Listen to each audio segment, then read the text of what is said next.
Վերջին օրերին արցախցիների ու առհասարակ տարբեր խմբերի նկատմամբ ատելություն գեներացնող իշխանության քայլերը տարբեր դրդապատճառների ներքո քննարկվեցին։ Այս մասին Facebook-յան իր էջում գրել է Ազգային ժողովի պատիվ ունեմ խմբակցության քարտուղար Տիգրան Աբրահամյանը։ Ես կարծում եմ, որ այս փուլում իշխանության հակաարցախյան հռետորաբանության հիմքում Ադրբեջանին ընծամատուցելն է, որի վերջին արարը միգուցե դառնա Արցախի ներկայացության փակումը։ 2023 թվականի սեպտեմբերից հետո դրա շանտաժն անընդհատ հնչում է։ Այդ քայլը միայն խորհրդանշական նշանակություն կունենա, որովհետև եթե նպատակ լինի Արցախի պետական ինստիտուտները պահպանել, ապա դա կարելի է կազմակերպել նաև այլ տարածքներում։ Սակայն այս պահին իշխանությունը որպես զիջում փորձում է Ադրբեջանին ծախել իր կոշտ դիրքորոշումն Արցախի ու արցախցիների ապագայի նկատմամբ, Ադրբեջանից ակնկալելով բարեհաճ վերաբերմունք, գրել է Ազգային ժողովի պատգամավոր Տիգրան Աբրահամյանը։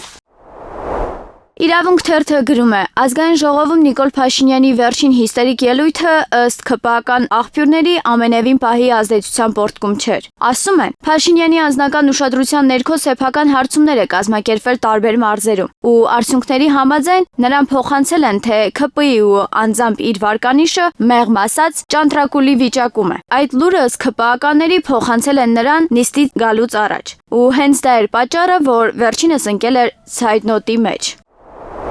Ժողովուրդ օրաթերթը գրում է. Հայաստանի Հանրապետության զբոսաշրջության կոմիտեն հրապարակել է 2025 թվականի մարտին դեպի Հայաստան զբոսաշրջային այցելությունների թիվը, որի համաձայն 2025 թվականի մարտին Հայաստան է այցելել 129.887 զբոսաշրջիկ։ Նախորդ 2024 թվականի մարտին զբոսաշրջային այցելությունների թիվը Հայաստանի Հանրապետությունում կազմել է 152.865։ 2025 թվականի մարտ ամսին Հայաստանում զբոսաշրջային այցելությունների խոշոր թվեր գրանցվել են Ռուսաստանից 37%, Վրաստանից 15% եւ Իրանից 9%։ Հայաստանի Հանրապետության պետական սահմանի անցման կետերով իրականացված Հայաստանի Հանրապետության ժամանումները մուտքեր 2025 թվականի հունվար-փետրվար ամիսներին կազմել է 602.115 մարդ։ Իսկ Հայաստանի Հանրապետությունից մեկնումների ելքերի գրանցումները նույն ժամանակահատվածում 606.974 մարդ։ Փաստն այն է, որ Հայաստանից ավելի շատ հեռանում են, քան գալիս են, քանի որ գնացող ու եկող քաղաքացին ըստ քաղաքացիության ամենաշատը հայեր են։ Հայաստանի Հանրապետություն մուտք է գործել 283.771 հայ, Հայաստանի Հանրապետությունից ելք կատարել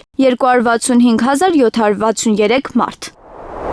ՀԺՄ եւ լրատվամիջոցները խստիվ դատապարտում են Խոսնակ ԵՏԵՄ-ի արցախցիների հանդեպ թշնամանքի գեներացման դրսևորումները։ Պետք է արձանագրել, որ քաղաքացիական պայմանագիր կուսակցության ու Ազգային ժողովի համանուն խմբակցության որոշ անդամների հետ կապվող այս կայքն ու նրա տիրուհին արցախցիների նկատմամբ ատելության ու բռնության, ինչպես նաեւ ներազգային թշնամանքի հրահրման խոսնակի իր գործառույթներն իրականացնում են ուղիղ քաղաքական հրահանգով, իջեցված ամենավերին օղակից՝ Նիկոլ Փաշինյանից, այլապես որևէ կերպ բացատրելի չէ այս ապազգային ու դատապարտելի գործնեության անպատիժ իրագործումը։ Ապրելու երկիր կուսակցության համահիմնադիր Մեսրոպ Առաքելյանը նույնպես դատապարտում է Խոսնակ ԵՏԵՄ-ին եւ իր Facebook-յան էջում գրել է. Արցախցիների նկատմամբ ատելության եւ բռնության կոչեր տարածելու կապակցությամբ պաշտոնապես դիմել եմ գլխավոր դատախազին, քաղաքացու, լրագրողի եւ իշխանական լրատվամիջոցի ղեկավարության նկատմամբ քրեական գործ հարուցելու մասով։ Նման վարքագիծը ստորություն է, որի հանդեպ պետք է ցուցաբերել բացառիկ անհանդուրժողականություն։